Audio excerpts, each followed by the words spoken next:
Boys and girls, ladies and gentlemen, children of all ages, this is Jesse with the Common Nerd, bringing you pop culture and all things nerdy through a common sense lens. And you know, it's been a lot of fun to go over all of the speculation with the Marvel and the leaks and everything else, because I do hope, and I still do to a certain degree firmly believe, that Kevin Feige will use the Avengers Doomsday and of course the Secret Wars movie to actually end up erasing a lot of the characters that aren't working inside of the current Marvel universe, whether that be She-Hulk in her current form, or whether that be Captain Marvel or any of the rest of the characters associated with that. The Eternals are a great example. Things that just haven't worked very well in the Marvel movies or the television series out there. We've seen a lot of things go down the hill over the last few years. The box offices continue to plummet over and over and over again. It seems like almost every Marvel movie that comes out practically does worse than the last one that came out, and it's been the same thing with the Marvel series' television shows on Disney Plus as well. Every single one of them, the ratings have consistently continued to drop over and over and over again. So Avengers, Secret Wars, and Doomsday gives the Kevin Feige and the rest of the heads over there at Marvel a great excuse to get rid of a lot of the diversity, inclusion, and equity hires they've had over the last few years that simply aren't working with a main general audience. And it sounds like one of the best leaks that we've gotten out of this whole Avengers Doomsday is this, boys and girls, because this leak has confirmed, and this is straight from the actor's mouth himself, that there will indeed be an X-Men versus Fantastic Four fight in the new Avengers Doomsday potential Secret Wars section. And the best part is they told him that he'll get to be smashing Pedro Pascal in the face.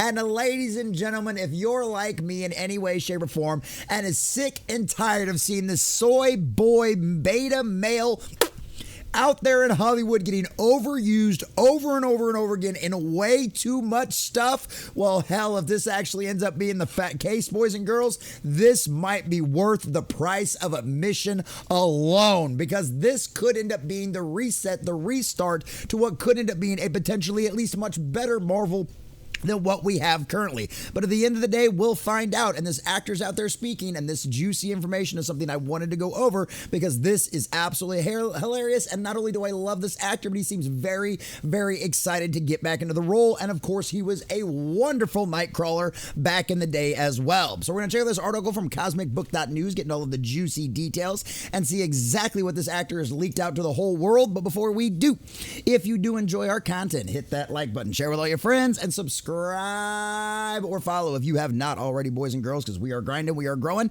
and I could not do that without every single one of you. We are inching our way closer and closer to 1,900, so if you please smash that subscriber button and get us over the fence, I would really, really, really appreciate that. Also, let us know what you think about all this in the comment section down below. Are you as excited as I am to watch Nightcrawler punch Pedro Pascal in the face? Are you excited for Avengers Doomsday and Secret Wars? Do you think it'll actually be much better and a return to form with the Russo brothers coming back for Marvel after such a drought of extremely bad such a drought of good content and a whole flood of extremely bad content over the last few years? Let us know what you think about all this in the comment section down below.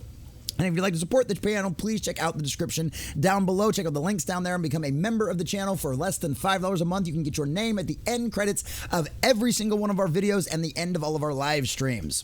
All right, from cosmicbook.news and our dear sweet Matt McGloin. Avengers Doomsday leak confirms X-Men versus Fantastic Four. Dun dun dun. A battle that I think we will all really enjoy. And I apologize if you hear a jet engine going on in my background right now. We've got an air show this weekend, and needless to say, the Blue Angels are having a lot of fun practicing over the top of my house.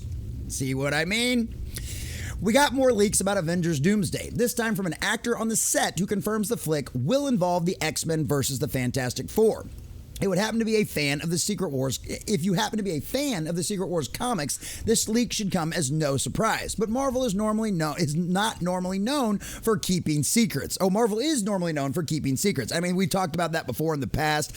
Obviously, Mark Ruffalo has gotten in trouble a lot with the past. Tom Holland has been one of the absolute worst. I mean, they literally jokingly kind of tackled him during an interview one time. So yeah, normally they're pretty good about this kind of stuff, but some of their actors have had a tendency to have loose lips, and that's exactly what we're going to get today. Alen Cummings is confirmed to be back as Nightcrawler in Avengers Doomsday. And honestly, Nightcrawler is one of the most wonderful characters. If you watch the X-Men animated series from the 90s, you know all about his character. He's a wonderful guy. He's a Catholic. He even tries to convert Wolverine by giving him a Bible and telling him, I've highlighted some passages for you in here that I think will help you through the situation you're currently going on. Like, Nightcrawler is just an all-around wonderful character. And no, we're not going to get into the start of all of the absolute garbage nonsense they've tried to do with him in the modern era. We're talking classic good Nightcrawler, which is exactly what Alen Cummings represented in the X-Men movies back in the day. So it's super excited to see him come back. He's actually been one of the more vocal actors, as he has previously discussed his excitement about returning to the role after 20 years. In a recent interview, Cummings reveals that his Nightcrawler of the X-Men takes on Pedro Pascal's Reed Richards of the Fantastic Four. Oh, yes, please. I'm doing it again, the X-Men film. I'm playing Nightcrawler again. I was learning stunts yesterday for some fight scenes, and I just think I'm 60 years old. Sorry, boys and girls. I just think I'm 60 years old. 23 years ago, I played the superhero. I was kind of old for a superhero even then, and now I'm back doing it, and that to me is hilarious. Hey, I love the fact that they're bringing him back. We knew from right about the get-go out there that Avengers Secret Wars, where they were just going to throw the kitchen sink at it, and essentially Deadpool and Wolverine confirmed that with bringing back so many of the Fox X-Men characters and all of that kind of stuff from that universe, Blade and everybody else. And so it's one of them situations where this is something that should not come as a surprise to anybody, that they're literally throwing the kitchen sink at these movies. And I, for one, am all here for it, especially if they can balance these characters out properly. And the Russos have been able to do that in the past. As to whether or not it'll actually succeed with the audience, considering all of the Marvel burnout, well, we've got a few years and we'll find out. Cumming continued, I'm sort of learning these fights. And I'm like, what? Who am I fighting with? And they said, you're hitting Pedro Pascal against the head.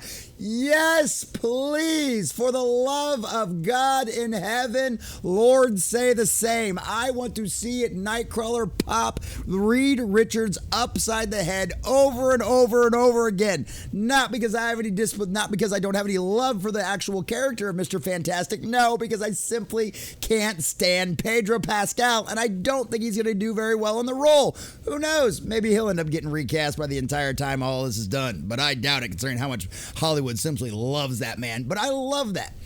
Alen Cummings is confirming here that he's going to be fighting, that the X-Men are clearly going to be fighting the Fantastic Four, and he gets to punch Pedro Pascal in the head. Please don't let that hit the cutting room floor.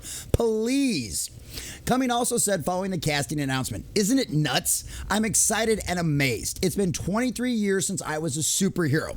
I've had some makeup tests and all ready for the role, but that's what's great about it. Great about it was that before it was about 4.5 hours to apply it. Now it only takes 90 minutes. That is one of the biggest complaints we heard about any of the kind of stuff from any of the actors and the actresses and all that kind of stuff about having to get into the makeup, about how long it took. I mean, our dear sweet Mystique, I mean, that was full body makeup underneath there, over all of that, boys and girls.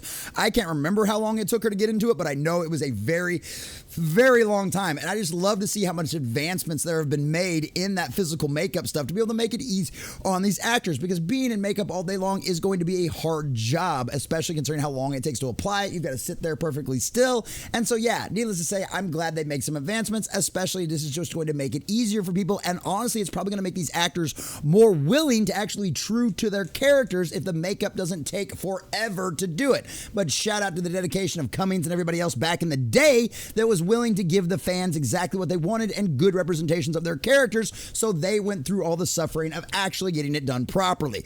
Unlike all of these current Marvel heroes that seem to have their face revealed every 5 seconds in the movie. In a superhero movie, mind you. Before, all of the tattoos were done by hand. They hadn't decided on them before we started filming. Now they just stick onto my face. It's a game changer. I'm going back to being a 60-year-old superhero, and everyone seems really lovely. And I'm glad to hear that. I'm glad he's having a good time. But because this stands in stark contrast to what we've heard from actresses like Elizabeth Olsen when it came to Doctor Strange in the Multiverse of Madness, where she talked about how it was just miserable to be on set. They were constantly changing things. They had no direction. They had no idea what they're doing. At least it sounds like now that we've got the Russo brothers back running things, it seems like there's at least a good vision going forward. And at the end of the day, considering how many changes we've seen, a good vision going forward would actually be nice to see.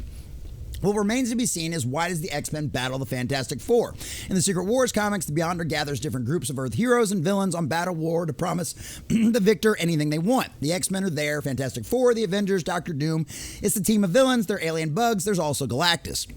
The confirmed cast also includes from the X-Men, Patrick Stewart, Channing Tatum, Phoenix, Famke Janssen, back as Phoenix, Jean Grey. There's been a whole laundry list. We're not going to go over the whole thing all over again.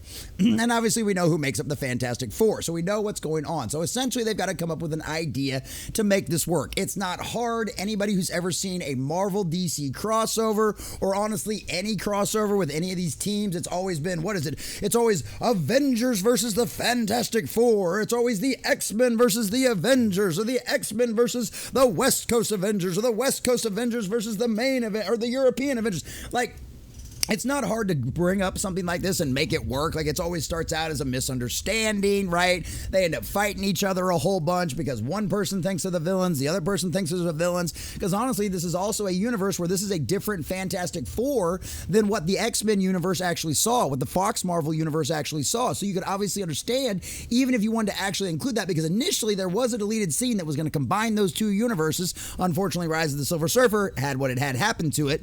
But at the end of the day, it's one of those things that plan was always to bring these guys together. So, I mean, there's a million different reasons why you could come up with a reason to have them fight. Misunderstandings, not knowing who each other was, maybe Fantastic Four, the X-Men are trying to break into something, maybe the Fantastic Four tries to stop them. It could be a million different things. If you've read any of the comic book crossovers, you know how these stories go, and there's nothing wrong with those stories going that way. And at the end of the day, if it gets me watching Nightcrawler pound the face in of Pedro Pascal, ladies and gentlemen, I might go see this movie twice at the theaters just to watch that in all its glory on the big screen, because I am so sick and tired of seeing Pedro Pascal's face absolutely everywhere. And you know what? I am super, super excited to see Alen Cummings back as Nightcrawler once again in the new movies out there. And you know what? It sounds like he's excited to be back, and it sounds like he's putting in a lot of fun. And if nothing else, he will absolutely probably be a bright spot in this movie. But at the end of the day, boys and girls, whether or not all this turns out to end up being true, and whether all of our hopes will end up being squashed, or we will get a proper reboot of the MCU,